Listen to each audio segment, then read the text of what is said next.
Hola a todas.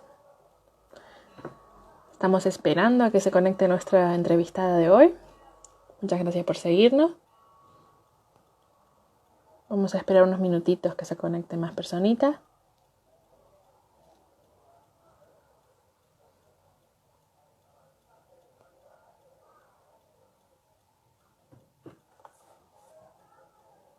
A ver.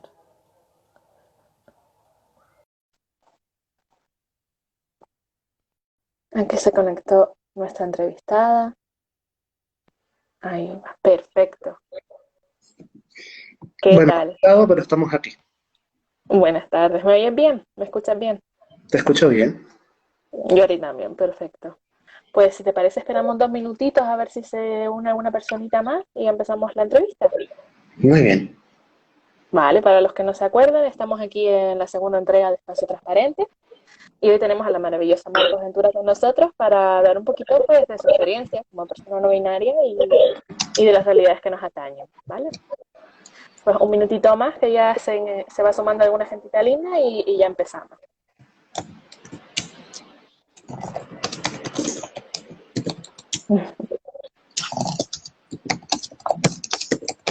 Sin muchas ganas del espacio transparente, la verdad, como nos comentaba Alma.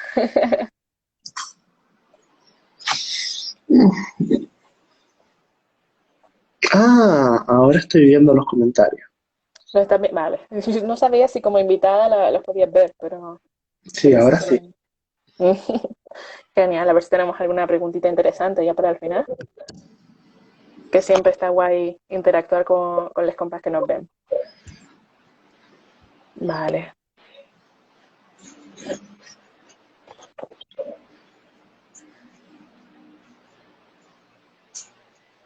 Bueno, ¿y cómo están llevando todos la semana de la despatologización? ¿Una actividad interesante ahí? ¿Qué se cuentan? Pues probablemente para la semana que viene haya alguna charla sobre transfeminismo. Así que bien. Qué guay. Bueno, pues ya nos contarás después hacia el final un poquito para los que queramos verte, ¿no? Pues sí. Bueno, pues vamos a ir dándole comienzo entonces a nuestra segunda edición de Espacio Transparente. Bienvenidos, bienvenidas, bienvenidos. Muchas gracias por estar aquí para escucharnos. Yo soy Cassandra Román, coordinadora de Transcender del Grupo Gamma. Este es un proyecto que tenemos que cada semana entrevistamos a una persona trans activista que nos cuenta su experiencia y quiere visibilizar con nosotros un poquito de su realidad, ¿no? Si les gusta la iniciativa, no duden en seguirnos en redes, en Transcender Gamma y en Gamma LGTB, y así no se pierde ninguna de nuestras actividades, que tenemos cositas lindas ahí en marcha.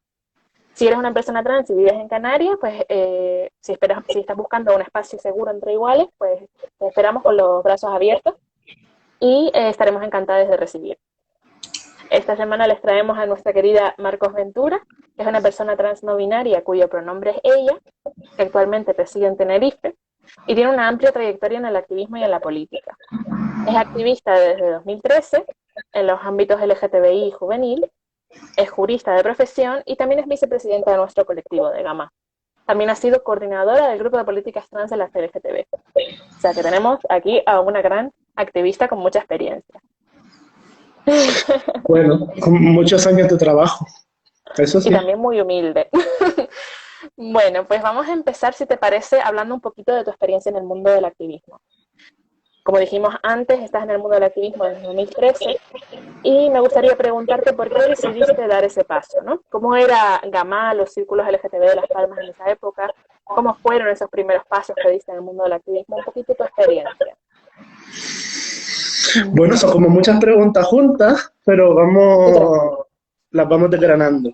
Eh, Pues yo me acerqué a Gama por plena vocación activista, porque entendía que todavía quedaban muchas cosas por cambiar, porque todavía quedaba mucha LGTB-fobia presente en la sociedad, y entendía por lo tanto que tenía que aportar mi granito de arena, que tenía que aportar pues lo que pudiera de mi trabajo y de mi esfuerzo para esa tarea, ¿no? Y por eso me acerqué a Gamma allí por 2013. El contexto activista era muy diferente en aquel entonces, la verdad. En Canarias ahora tenemos muchísimos colectivos, pero en aquella época realmente activos y funcionando, pues los pocos colectivos, los 4 colectivos que a día de hoy siguen estando federados en la Federación Estatal. Y la oficina técnica de Gama era mucho más pequeña, había mucho más trabajo por parte de los activistas, porque no teníamos tanto personal que pudiera suplir ese trabajo y hacíamos muchísima incidencia política, ¿no? Como ahora. Era una época, yo diría que en algunos aspectos más compleja y en otros aspectos más simple.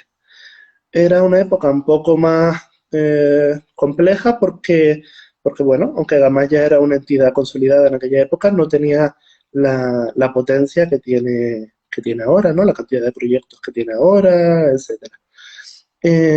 Y por otro lado, algunas cosas eran un poco más fáciles porque el contexto social y político de 2013 no es el contexto social y político de 2020. Y bueno, en España no había ningún partido de ultraderecha, no, el feminismo quería a las personas trans, no, o sea, las cosas eran diferentes. Otros Eh, tiempos, ¿no? sí, yo de hecho siento que vivimos en una época más peligrosa para el colectivo de la que vivíamos en 2013. Y aún así, en 2013 yo sentí la necesidad de trabajar para dejar una sociedad mejor a las personas LGTB que vinieran después. Así que esa ha sido un poco mi entrada. Entré a través de Juvenis, a través del grupo joven de la MA, porque bueno, estaba muy comprometida en aquella época con el activismo juvenil. Sigo estándolo, pero ya no tanto como entonces, ya no soy tan joven. Eh, Joven con y experiencia, ¿no? entré por Juvenis y ya después pues fui pasando por los distintos grupos que conforman el colectivo, ¿no? Y por la junta directiva. Muy bien, eso me lleva un poquito a la siguiente pregunta. Quería saber, según cómo la defines tú, ¿qué significa ser activista? ¿Cómo definirías tú el activismo? Sobre todo llevándolo a la actualidad. ¿Por qué sigue siendo relevante? Un poquito ya lo has dicho, pero si pudieras profundizar en eso.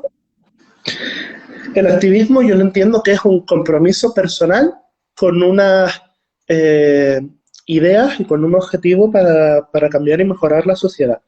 Eso es lo que yo en principio defino como activismo. Además, para mí tiene una nota muy importante y es que yo creo que el activismo, para ser activismo, tiene que ser común, tiene que ser un proyecto colectivo organizado.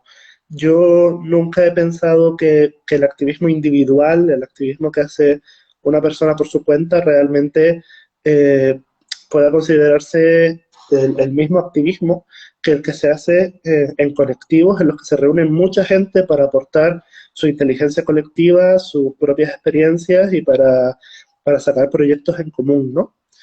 Eh, el activismo creo que es una forma de vida. O sea, una vez descubres el activismo y el compromiso personal que supone cuando se te hace ver que lo personal es político, ya eso no se pierde nunca, creo.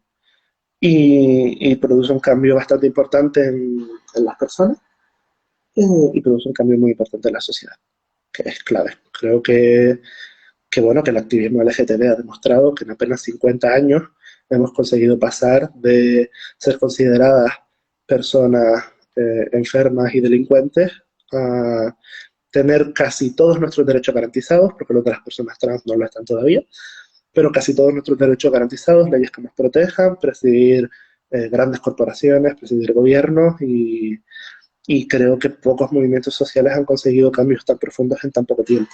Y creo que eso tiene que ver, pues eso, con uno de los elementos que creo que definen al activismo, que es la organización colectiva. El que mucha gente reme en la misma dirección para conseguir un objetivo común. Pues sí, la verdad, tienes razón. Y eso me hace pensar también en lo que te iba a preguntar ahora, la relación que puede haber, me gustaría saber, según tú, la relación que puede haber entre el activismo y la política, ¿no? Sobre todo porque eres una persona que está un poco implicada en la política. Me gustaría saber cómo relacionas ambas actividades. A ver, el activismo es política, en el sentido de que yo entiendo la política como toda acción tendente a influir en la vida en común entre las personas. O sea, todo lo que trate de influir de alguna manera, en el sentido que sea, en la vida en común que tenemos como sociedad, para mí es política. Y por lo tanto es una definición mucho más amplia que la definición tradicional de pues, partidos políticos o instituciones de ejercicio del poder, ¿no? Eh, pero más allá de eso, de que el activismo es política porque trata de transformar la sociedad y trata de cambiar el pensamiento dominante, el activismo además está muy unido a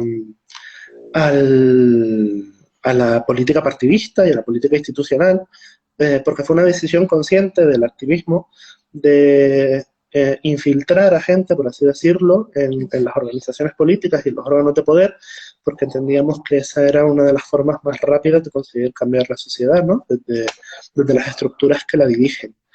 Eh, Somos un poco espías, entonces. sí, infiltrados totalmente. Y además en todos sitios, que es una de las cosas más interesantes. Y después, por supuesto, los colectivos realizan una labor importante en cuanto a su papel como tercer sector, como sociedad civil organizada, en la presión a las instituciones y a los partidos políticos para, para que se cumplan sus intereses, ¿no? Para poder sacar adelante su propia agenda. Eh, Se me viene a la cabeza, por ejemplo, que Gama para las anteriores elecciones, las elecciones que, que dieron lugar a los actuales ayuntamientos, cabildos y gobierno de Canarias, organizó un debate entre los candidatos de todos los partidos que se presentaban a las elecciones autonómicas para debatir sobre cuestiones específicamente LGTB, para que los partidos presentaran ante la sociedad cuáles eran sus propuestas en materia LGTB. Y recuerdo que en ese debate se caló mucho la idea de una Dirección General de Diversidad que ahora la tenemos en el gobierno de Canarias. Entonces, entiendo que nuestro papel como tercer sector, como sociedad civil, es muy importante en la presión de las instituciones públicas.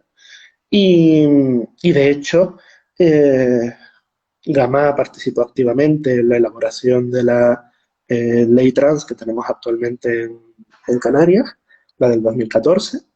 De hecho, recuerdo estar presionando en el Parlamento para que saliera aquella ley. Y ahora mismo también estamos siendo parte, junto con otros colectivos LGTB de Canarias, para sacar adelante la nueva ley trans, una ley que por fin despatologice las realidades trans en Canarias, ¿no? Y probablemente esas leyes no saldrían, a nadie se le ocurriría que tienen que salir si no estuviéramos los colectivos poniéndolo sobre la mesa, ¿no? Y presionando, porque creo que, pues eso, que como sociedad civil organizada es también nuestro papel, ¿no? Pero repito, la política que hacen los colectivos LGTB va mucho más allá de presionar a los partidos políticos o a las instituciones. El hecho de pretender cambiar la forma de pensar de la sociedad es un acto profundamente político. Sí, Por la eso verdad. el activismo siempre es político por naturaleza. El activismo debe ser apartidista, debe no tener preferencias por partidos específicos, pero un activismo que no sea político no es activismo, es otra cosa. Qué interesante reflexión, la verdad. Bueno, pues vamos a dejar un poquito de lado el tema del activismo y vamos a centrarnos en lo que son las realidades no binarias. Me gustaría entonces oírte hablar de las realidades no binarias. Como si yo nunca hubiera oído hablar del término, ¿qué es el binarismo de género? ¿Qué significa ser no binario?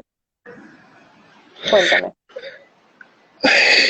Es muy complicado hablar de este tema porque eh, es una realidad muy desconocida en nuestra sociedad y que resulta realmente compleja de explicar porque es una realidad que se vive, ¿no? No tanto que se teoriza, sino que, que se es. Em, Desde los posicionamientos feministas, desde los análisis feministas, entendemos que las sociedades están estructuradas conforme a unos determinados sistemas sexo-género, en los cuales una determinada corporalidad lleva consigo unas determinadas identidades, unas determinadas formas de comportarse y unos determinados lugares de estar en el mundo, ¿no? Unas determinadas posiciones. Este sistema sexo-género en Occidente está muy claro. O sea, vulva, mujer, inferior, pene, hombre, superior. Es básicamente el sistema sexo-género que tenemos montado en, en Occidente, sobre el que se sustenta nuestra forma específica de patriarcado, ¿no? Em, esta teorización, esta idea generalizada choca con la realidad, porque lo cierto es que las personas trans existen y que hay personas que desarrollan una identidad que no es la que se les asigna al nacer en función de su corporalidad, que no se comportan como se supone que se tendrían que comportar, que no se identifican como se supone que se tendrían que identificar. A esta realidad la llamamos realidades trans, intentamos teorizar mucho sobre ellas, y dentro de las realidades trans encontramos que hay una diferenciación importante entre las realidades binarias y no binarias. Eh, las personas transbinarias son pues, hombres o mujeres trans. Hombres o mujeres que no fueron clasificados como tal, no fueron asignados como tal en el momento del nacimiento, con todos los problemas que eso les ha supuesto durante la vida. Pero las personas no binarias son personas que en su momento fuimos asignadas como hombres o mujeres y que después en el desarrollo de nuestra identidad nos damos cuenta de que eso no nos encaja, de que hay algo ahí que no funciona, de que hay algo ahí que no cuadra, que no nos hace sentir cómodas, que no nos hace sentir a gusto y que nos genera un malestar. Eh, Creo que la mayoría de las personas no binarias viven durante mucho tiempo en una importante confusión, ¿no? Porque al ser un concepto que no está generalizado, eh, no está en el imaginario colectivo y muchas de las personas no pueden recurrir a ese concepto para entender qué les pasa porque para ellas no existe, porque todavía no lo conocen. Eh, fue mi caso, por ejemplo, y sé que ha sido el caso de mucha gente pasar por etapas de mucha confusión, de no entender muy bien qué es exactamente lo que está fallando o qué es exactamente lo que no está encajando, hasta que pues, se conoce en profundidad un poco más el discurso trans y la realidad, ¿no? ¿Qué es una persona no binaria? Pues una persona cuya identidad de género no es ni hombre ni mujer. Es una idea complicada teniendo en cuenta que para muchas personas, bueno, la mayoría de las personas no se ha planteado nunca su identidad de género. Se les asignó una al nacer, no tuvieron ningún problema con ella y tiraron para adelante, porque les encajaba.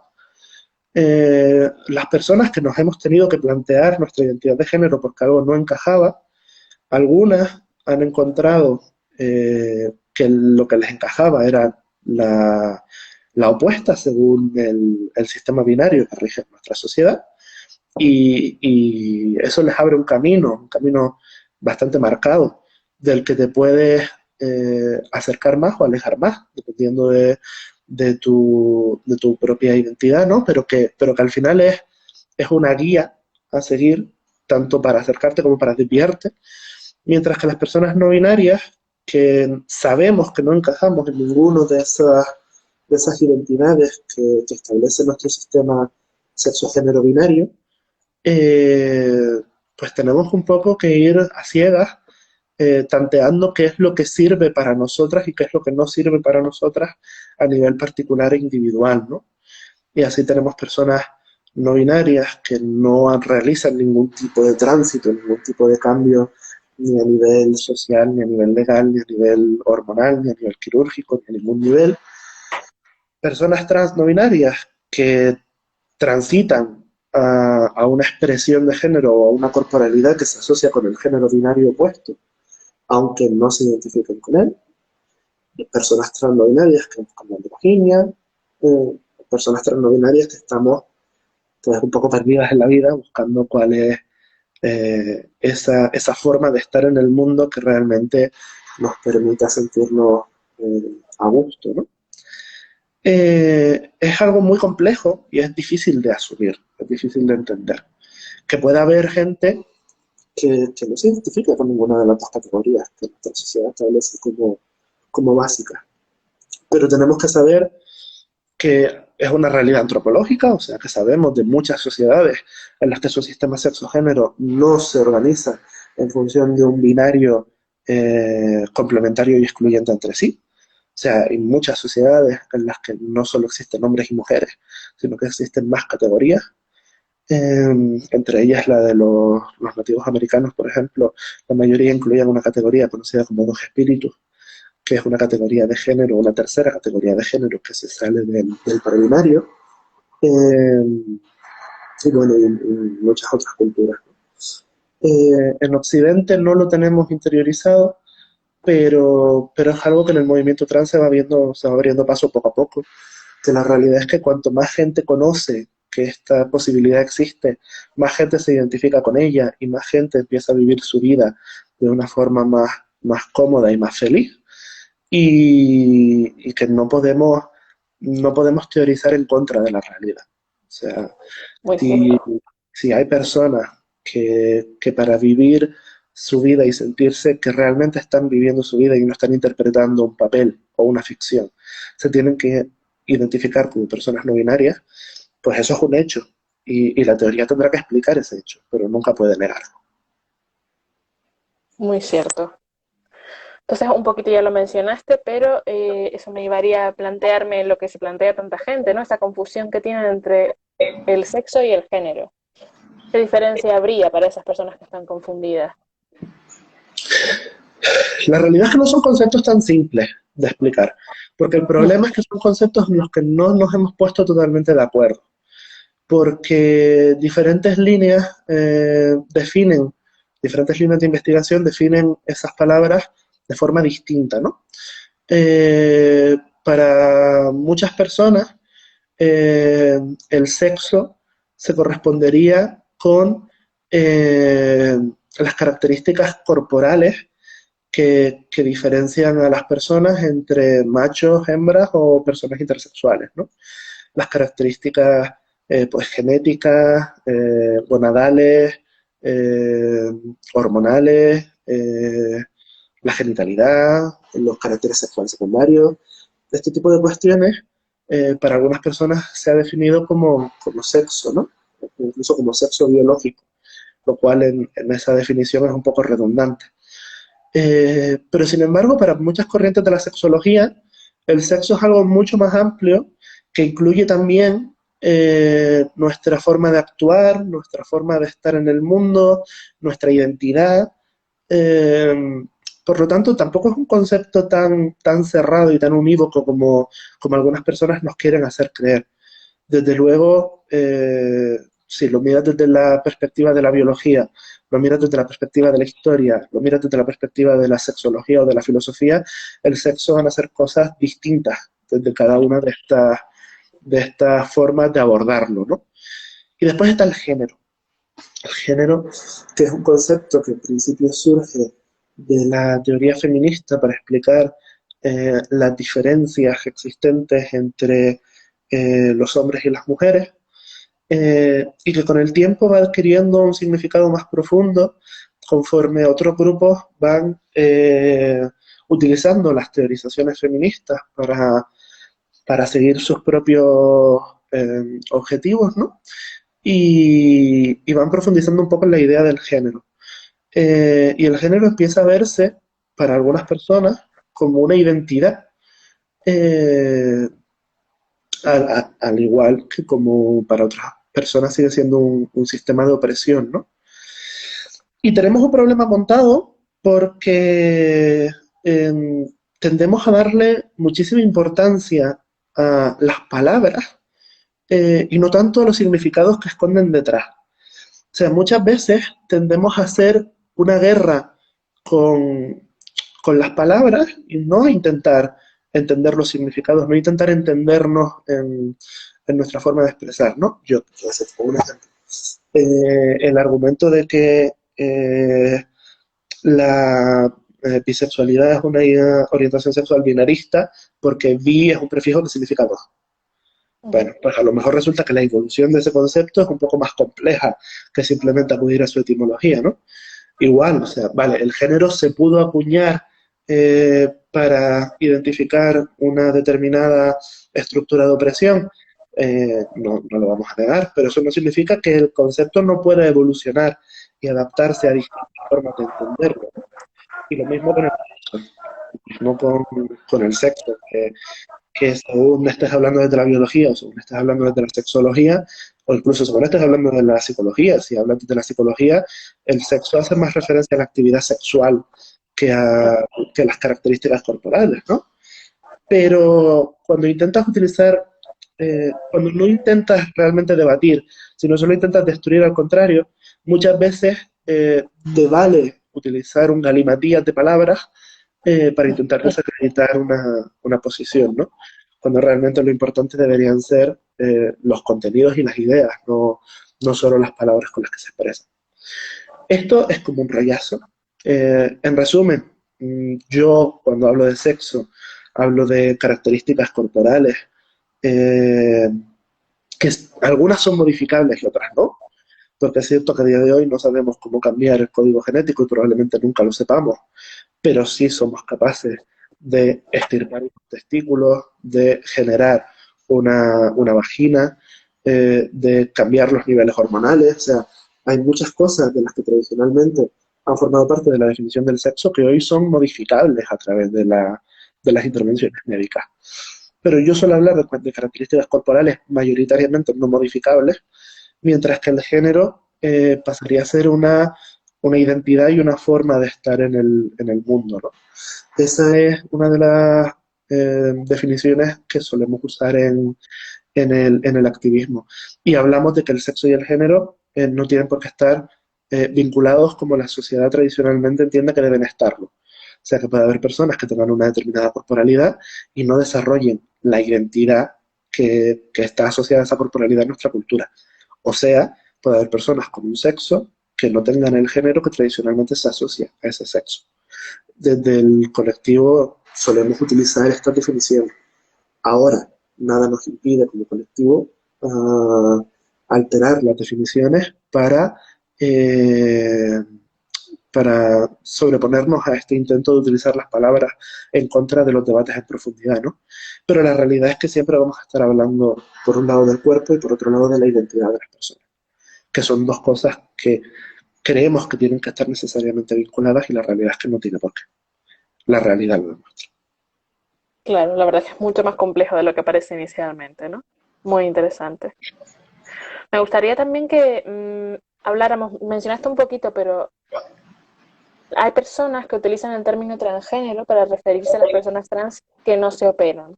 Entonces, quería saber qué opinas tú al respecto en cuanto al término transgénero y también si esto hace referencia a las personas no binarias y si hay una cierta tendencia dentro de las personas no binarias a operarse o no, hormonarse o no, etcétera. Vale, volvemos a lo mismo. Cuando nos metemos en cuestiones de lenguaje, a veces la cosa se complica, porque ya no estamos hablando de conceptos, sino estamos hablando de palabras y a veces, pues eso, varias palabras pueden servir para un mismo concepto o al revés, una misma palabra puede servir para varios conceptos. En España siempre hemos hablado, o históricamente siempre habíamos hablado, de personas transexuales. Pero cuando hablábamos en España de personas transexuales nos referíamos a aquella persona cuyo género no es el que se le asignó en el momento del nacimiento, cuya identidad no es la que la gente creía que iba a desarrollar en función de la corporalidad que tuvo en el momento de su nacimiento. Que hoy en día es la definición de persona trans. ¿Por qué? Bueno, tanto en las corrientes americanas como en Latinoamérica, las palabras se usaban de forma diferente y transexual se utilizaba para personas, o se utiliza en esos contextos, se sigue utilizando transexual para personas que han pasado por un proceso de reasignación de sexo, que han sufrido o se han realizado modificaciones corporales, sobre todo a nivel de genitalidad, para adecuarse a esa idea del cuerpo que se supone que corresponde a su identidad. Mientras que transgénero se ha utilizado para aquellas personas que, no teniendo la identidad que se supone que tienen que tener por su corporalidad, o no se quieren operar o no se han operado todavía. Esta distinción entre personas según se operan o no se operan, en España nunca se hizo y además nunca quisimos hacerla. Cuando empezaron a llegar estas ideas provenientes sobre todo de la masificación de Internet, eh, intentamos evitar que eso se generalizara. Y aquí transgénero durante un tiempo significó otra cosa. Al principio, cuando estábamos empezando a teorizar, ¿sí? A conceptualizar y a hablar de las realidades no binarias, no usábamos esa palabra. En España utilizábamos transgénero para referirnos a las identidades no binarias. Y de hecho yo primero me identifiqué como transgénero, porque era la palabra que se usaba en aquel momento, y cuando después se generalizó el concepto de no binario y se hizo evidente que eso venía para quedarse, a pesar de que yo nunca he estado de acuerdo con esa palabra, porque no creo que mi identidad tenga que definirse por oposición a otra. O sea, yo no soy como soy porque no soy binario. No, o sea, mi identidad tiene entidad por sí misma, tiene validez por sí misma, no por oposición a otra. Pero bueno, la realidad es que es lo que se ha impuesto y hemos dejado ya de utilizar transgénero como no binario, pero inicialmente fue la palabra que yo utilicé. Yo no me apego tanto a las palabras, yo me apego a los conceptos. Y si hay que cambiar las palabras, pues se cambian. A mí no me sale urticaria porque el consenso cambia una palabra por otra. Eh, pero durante mucho tiempo en España, durante mucho tiempo, te puedo hablar que a lo mejor fueron 10 años, en España Claro. la palabra que se usaba fue transgénero. Y en CLGTB, el primer movimiento que iba en contra de esas ideas del binarismo obligatorio, se definió como un movimiento transgénero. ¿Qué pasa? Que no es lo mismo si hablas de los países latinoamericanos, ni es lo mismo que si hablas de las traducciones de lengua inglesa, ¿no? A día de hoy creo que en España ya hemos importado esa idea de la diferencia entre transexual y transgénero y creo que hacemos un esfuerzo consciente por no hacer esa diferenciación hablando de realidades o identidades trans, sin distinguir entre las personas que hacen un tránsito o las que no lo hacen. Sí, la verdad que tienen una gran historia esas palabras, ¿no? Bastante más trayectoria de la que podamos pensar.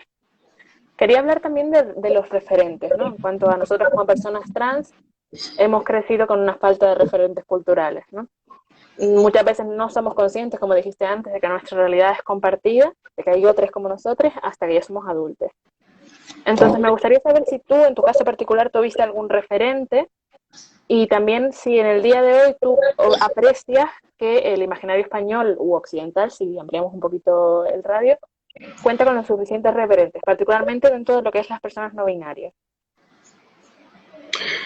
Eh, yo no conocía el término de transgénero en aquel momento, identidades no binarias a día de hoy, hasta que no entré en Gama, en el activismo, y conocí a Joana Cabrera.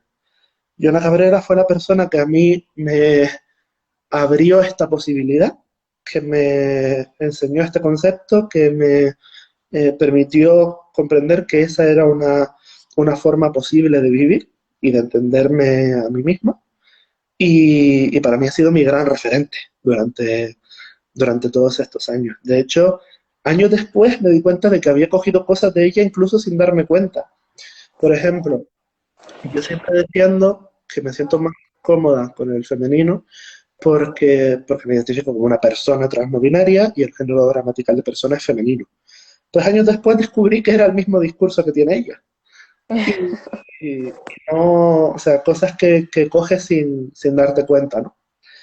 Eh, y otra persona que ha hecho muy pocos cambios, ha hecho un tránsito no excesivamente visible y aún así se ha reivindicado públicamente como trans.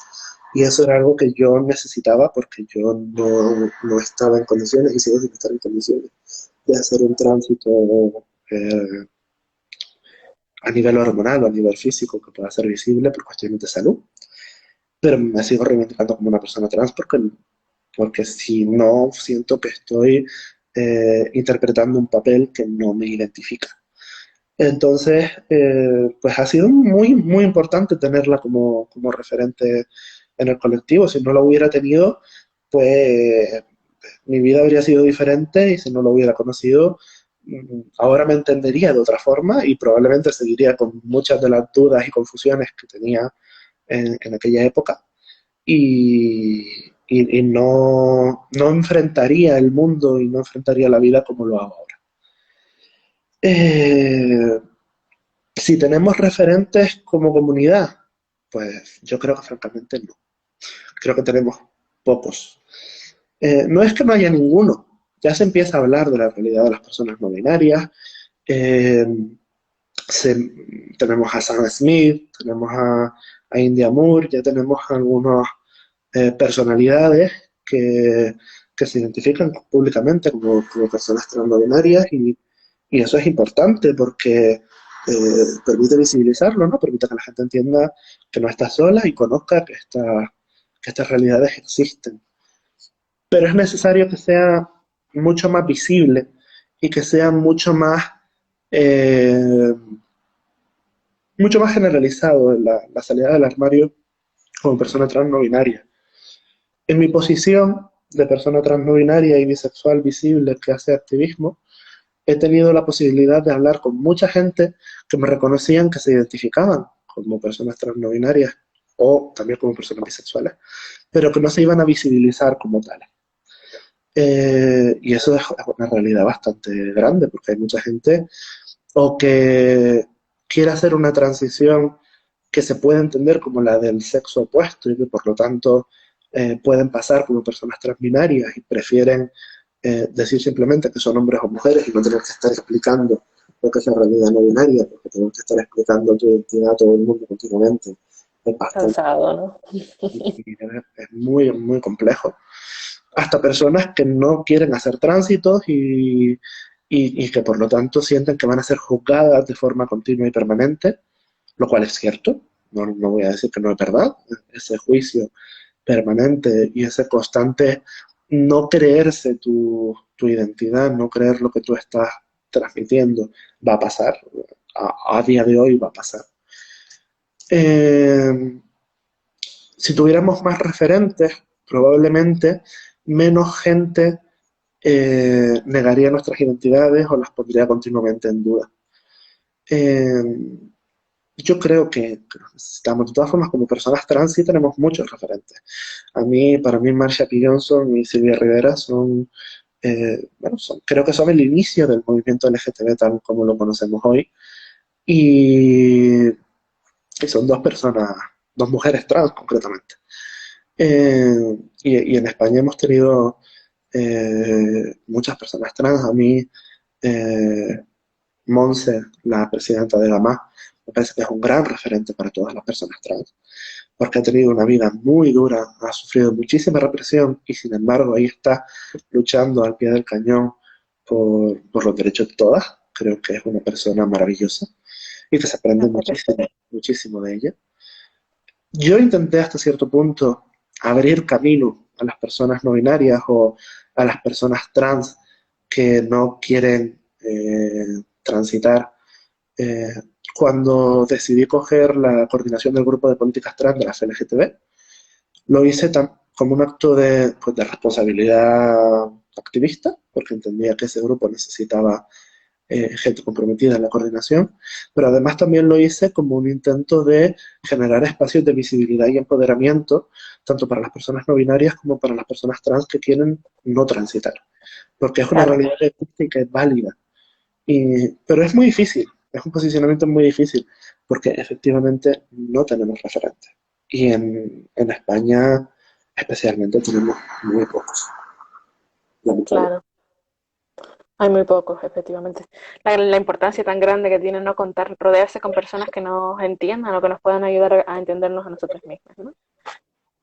en lo que decíamos de referentes culturales específicamente, de novelas, libros, películas, etcétera, me preguntaba si tenías alguna recomendación particular de algún libro, serie, película en la que haya personajes trans que creas que hay una representación de calidad. Representación de calidad de personajes trans en obras culturales. Uf, Efectivamente. complejo, muy complejo. Eh, la serie de Pose me parece muy interesante porque vivencia bien, o sea, habla mucho eh, de esa exclusión social a la que muchas veces se han visto abocadas a lo largo de la historia las personas trans. Eh, creo que es una serie bastante, históricamente bastante bien fundada. Ahora tenemos La Veneno en España, una serie que está haciendo una muy buena representación de lo que ha sido la realidad de las mujeres trans en este país durante mucho tiempo. Eh, pero son buenos referentes históricos por lo que hemos tenido que pasar como comunidad, pero creo que fallamos en tener referentes culturales que puedan hablarnos de de un futuro positivo para las personas trans, ¿no? Porque estamos hablando de referentes que han sobrevivido a través de muchísimo sufrimiento.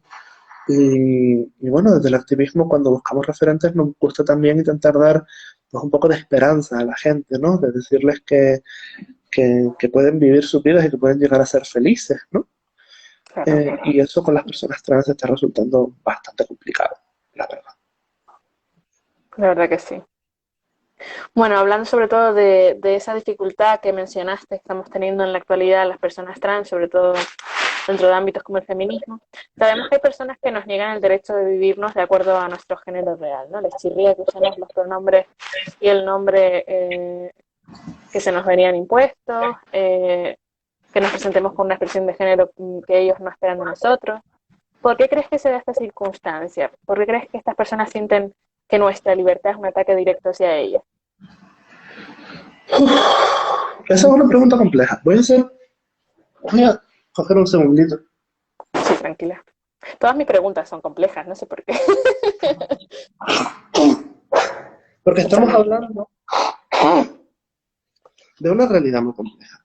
La gente a veces piensa en lo trans de una forma muy simple, como, pues eso, la idea del hombre atrapado en el cuerpo de mujer o la mujer atrapada en el cuerpo de hombre. Creo que la realidad trans es mucho más compleja que eso. Y concretamente de este tema que estamos hablando ahora del rechazo a las identidades trans, bueno, creo que hay una idea establecida en nuestra sociedad de forma muy potente, que es el cisexismo, ¿no? Que es esa idea del sistema sexogénero, de que a una determinada corporalidad le corresponde necesariamente una determinada identidad, una determinada forma de estar en el mundo y unas determinadas posibilidades, ¿no? Esa es la base en la que se ha sostenido el cis-heteropatriarcado durante tantísimo tiempo y está profundo en nuestra Arraigado, concepción ¿no? del mundo, está muy arraigado en nuestra concepción del mundo. Entonces, eh, deshacerse de eso es muy difícil. Y yo creo que todas las personas trans tenemos algo de transfobia interiorizada que tenemos que trabajar. Y las personas cis también tienen muchísima transfobia interiorizada. Eh, y deshacerse de eso en una sociedad en la que la cultura lo ha promovido durante muchísimo tiempo es muy difícil y es muy complicado. Eh, esto, sin embargo, no quita responsabilidad a las personas que difundan un discurso de odio, porque aunque sea difícil y complicado, estamos en 2020, ¿vale? Claro. Ay, salud. Estamos en 2020, o sea, hace ya 51 años de Stonewall, ¿vale? Uy, ¿se te oye raro? A ver, ¿oís algo? A ver, mueve un poquito, a ver. ¿Mejor? Ah, más o menos. A ¿Más o ver. menos? Sí, a ver, habla un poquito, a ver. Yo lo sigo intentando. A ver. Ahí, Eh, pues eso. Yo no sé de qué estaba hablando, perdón, se me fue el hilo. Ah, la transfobia. sí, Que, perdón. Que la transfobia está muy arraigada, pero que aún así tenemos que ser conscientes de que hay un movimiento trans que está defendiendo sus derechos, que está estableciendo claramente cuáles son las posiciones, que está denunciando el privilegio sexual, que está denunciando la situación de discriminación a la que viven las personas trans y que no quiere escucharlo, es responsable de su actitud claro, y es responsable de su falta de empatía, ¿no? claro, la verdad que sí. De hecho, las personas que nos visibilizamos como personas trans o otros colectivos, digamos, nos convertimos en dianas para esas personas, ¿no? Que están buscando imponernos su discurso. Y muchas veces nos dirigen directamente sus ataques, a nivel personal incluso. ¿Por qué aún así elegimos seguir visibilizándonos? ¿A qué crees que se debe el hecho de que sigamos visibilizándonos? Muy bajito, Uf, ahora sí que no te oigo. estoy yendo muy bajito. No sé si salir y volver a entrar del directo. Vamos a hacer eso, a ver, no sé si les compas que nos están oyendo, nos oyen bien a los dos o no. Bueno, vamos a ver si la podemos retomar. Qué penita, justo en el tema interesante que estábamos hablando. Voy a intentar meterla otra vez. Si me pueden confirmar las personas que están, si me oyen bien a mí primero y así la oímos bien a Marcos. Te oigo bien. Ahora me oye bien. A ver, dime Sí. una frase larga, a ver.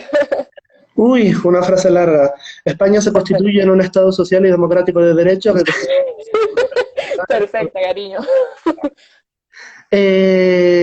pues eso, que Ahora hablábamos mejor, ¿no, Ariel? de la transfobia, que está muy interiorizada, y me hiciste una pregunta acerca de por qué nos visibilizamos. Sí. Eh, Porque no nos queda otra. Es que las personas trans, el armario, para cualquier persona, tener que ocultar tu verdadera realidad, eh, no es fácil para nadie. Tiene consecuencias a nivel psicológico, a nivel de autoestima, a nivel eh, de realización personal, ¿no? Eh, Claro, el armario a las personas trans nos puede ayudar a, a evitar las situaciones de violencia, a huir de la discriminación, pero tiene unas profundas consecuencias en nuestra salud mental y en nuestro bienestar. Y muchas claro. personas decidimos afrontar la discriminación porque sabemos que es el único camino. O sea, para las personas LGTB, el único camino a la felicidad pasa por visibilizarnos y por poder vivir libremente nuestra realidad. ¿Que eso nos puede llevar a discriminación? Sí, pero entendemos que tenemos que luchar contra esa discriminación porque nunca vamos a poder ser felices si nos negamos a nosotras mismas y nos escondemos y no nos mostramos ante el mundo, ¿no? Esa es al menos la idea que yo tengo, que creo que es así, y yo eh, hay ámbitos en los que me armarizo, en los que me escondo, en los que finjo que soy un hombre y tiene consecuencias. Claro. Consigo evitar discriminación, sobre todo en el ámbito laboral, pero a nivel personal deja huella y sienta muy mal. Entonces, yo creo que es por una cuestión de supervivencia, porque muchas no podríamos sobrevivir en el armario, o al menos no estaríamos viviendo nuestra vida. La verdad que sí. Muy duro. De ahí viene la importancia un poco de tener el marco legal apropiado, ¿no? Entonces, teniendo en cuenta, salud, mi niña, teniendo en cuenta que eres jurista, me gustaría pedirte tu opinión y que me hablaras un poco del panorama legal actual que hay en España en relación a las personas LGTBI y, bueno, específicamente para las personas trans, ¿no? ¿Qué debemos esperar del futuro próximo a ese respecto? Vale, en España la legislación estatal con respecto a las personas LGTB es muy escasa. Hay un agravante de delitos de odio en el Código Penal, hay una cierta defensa en el ámbito laboral de la no discriminación de las personas LGTB, que convierte un despido por causas discriminatorias en un despido nulo, por ejemplo. Pero no hay ninguna ley integral de protección a las personas LGTB, como si hay en otros países. Eh, Se nos ha permitido el matrimonio a las personas del mismo sexo y, y sin embargo no se ha establecido una ley general que establezca medidas de acción positiva contra la discriminación, por ejemplo. Con respecto a las personas trans, la situación es bastante compleja. En el año 2007 salió adelante una ley que, que permitió el cambio registral de la mención del sexo en el registro civil. Esa ley fue bastante importante en su momento porque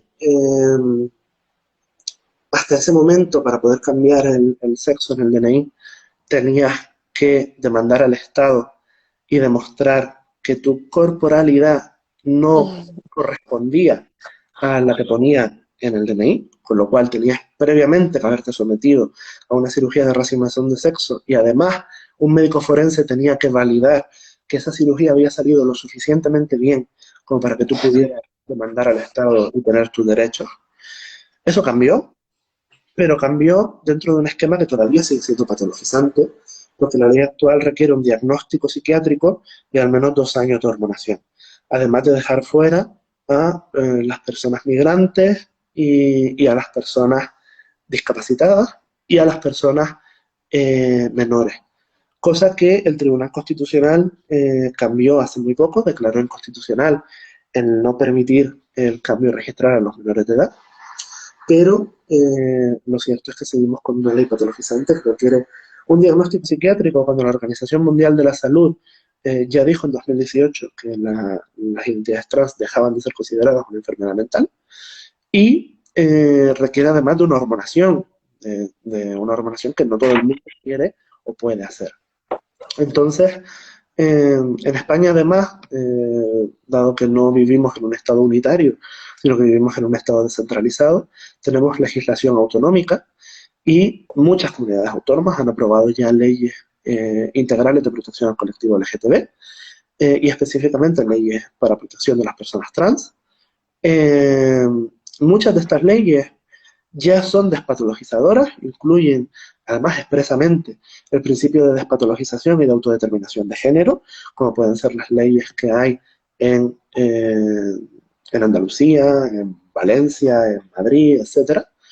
Eh, y en Canarias, por ejemplo, tenemos una ley trans eh, que sigue siendo patologizante, porque requiere un diagnóstico psiquiátrico, es un poco menos patologizante, en el sentido de que no requiere tratamientos hormonales y solo requiere 6 meses de transexualidad estable, por así decirlo, de tratamiento.